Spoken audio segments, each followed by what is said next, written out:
One of the things I wanted to talk through was home automation, and actually some of the guiding principles of how you look into and plan your home automation. And so the key thing here is actually there's no one standard that you can use. As the industry has developed, there's been lots of different standards come up. And so when you're looking to build your home automation system, have a think about the kind of technologies you're going to use, the devices you want to use, and kind of take it from there. And that'll help you decide which route to go down.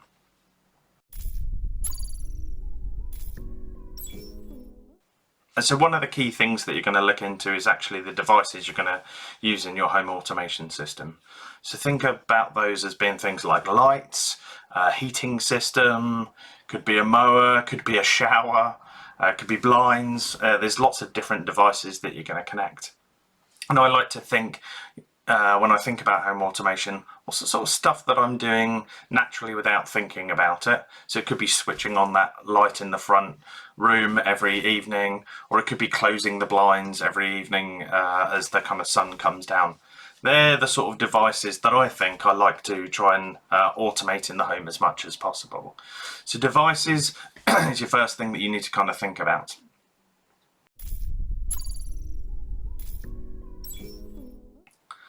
The next kind of principle is protocols. So actually, you might have found the right device, but if it doesn't connect to anything else you have, it's probably not the right kind of device to put into your home. So there are a number of different protocols available. So Philips Hue, for example, works on Zigbee, but then there's things like the Yale locks work on Z-Wave.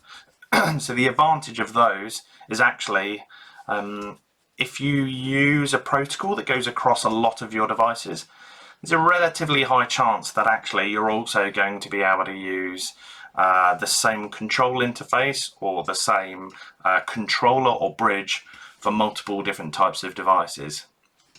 So when you're looking at a device, have a look and understand the protocol that it's using in the background and think, does that match any of the other kind of current protocols that I'm using within my house? So for me, a controller is kind of the converter or the translator between something like my phone, where I'm trying to control that device, and the actual end device, because they might be using different protocols, or more than likely are using different protocols.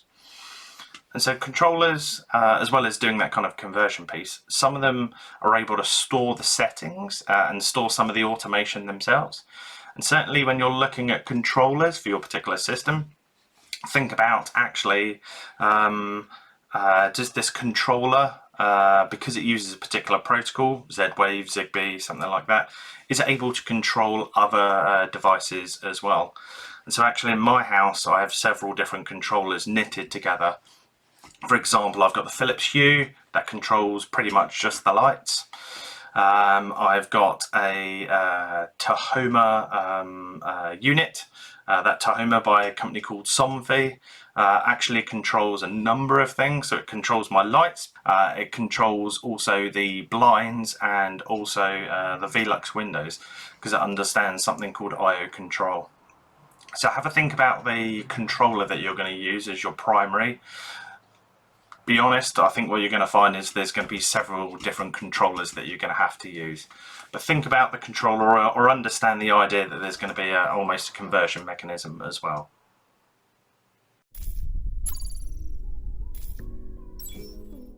Interfaces is probably the final kind of area that you want to think about. And actually, I think you're probably going to settle on more than one, using the right tool for kind of the right job at the right time. And so one of those might be a mobile phone. So pick an interface, or a few interfaces probably on your phone, that you're going to use to be able to interact. Now the great thing, as I was talking about controllers and bridges before, you might very well find that you can find an interface. So let's say the Hue app, or the Somfy Tahoma app, or Eve, or something similar, that allows you to operate multiple different types of devices. So that's the best type of interface that you can get. It's quite rare to have something that kind of covers everything. But there's going to be something on a mobile phone that when you need to, you can kind of interact with it, interact with your lights or whatever else it is, maybe your blinds. The other bit, or the other type of interface that you might use is voice, obviously. And so there are a number of voice platforms, including Alexa from Amazon. I didn't set that off, so that's good. And so I'd say you probably want to see if there's a skill or similar available for the devices that you have on each of those platforms, because actually interacting with voice is a lot easier than having to kind of get your phone out and switch the light bulbs on and off. And the last kind of maybe obvious, not so obvious interface is actually a switch. So we have some lights in our house that we use relatively rarely. So we've got some over the kitchen sink. And actually, I don't want to have to say the right thing to Alexa to use those, and I don't want to have to kind of get my phone out. So we've actually got a tiny little button, kind of retro I suppose, but we've got a button to be able to use in order to interact with those lights. And so when you're thinking about home automation, have a think about the different types of interfaces you might need to use. Think about the different controllers or bridges that that's going to connect to. And think about the protocols that you're going to use. And so try and go for a protocol that is supported across multiple different types of devices. And last of all, have a good think about the different devices that you're going to use. And so as I said at the beginning, there's no kind of one system that kind of covers everything. But I think if you can find a different selection of them that kind of integrate well, that's probably the best kind of route forward. And that's kind of the route that I've gone, really, if I come to think about it. So I hope this video has been useful for you. And don't forget, it's the first in this series of videos that I'm going to do about the different elements of home automation and talking in more detail through some of the principles I've talked about in this video. Thank you for listening, and don't forget to share, subscribe, and comment. Thank you.